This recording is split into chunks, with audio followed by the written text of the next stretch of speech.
আসসালামু আলাইকুম, সবাই কেমন আছেন? চলে আসলাম দুপুরকার রান্না করার জন্য। আজকে আমি গরুর মাংস দিয়ে বুটের ডাল রান্না করব। তাই এইখানে 1.5 কেজি পরিমাণ গরুর মাংস নিয়েছি, 1 কেজি পরিমাণ বুটের ডাল, পেঁয়াজ, শুকনো মরিচ, কাঁচা মরিচ কাটে নিয়েছি, আদা রসুন বাটা।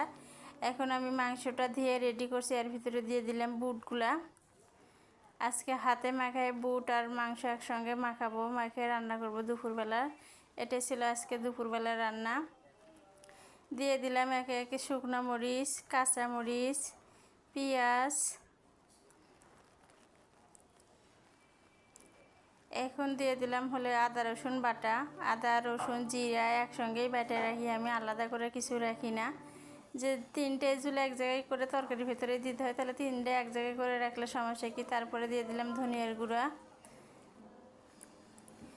এখন দিয়ে দিলাম শুকনো মরিচের গুঁড়া, হলুদ, লবণ, সব কিছুই দিয়ে দিলাম এর ভিতরে।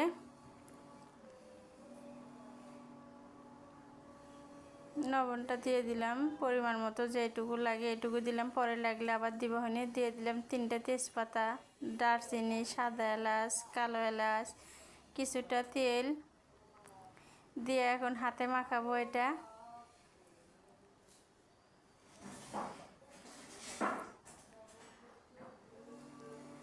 আমার বুট মাংস সব কিছু মিলেই দুপুরকার এটাই ছিল আজকে রান্না।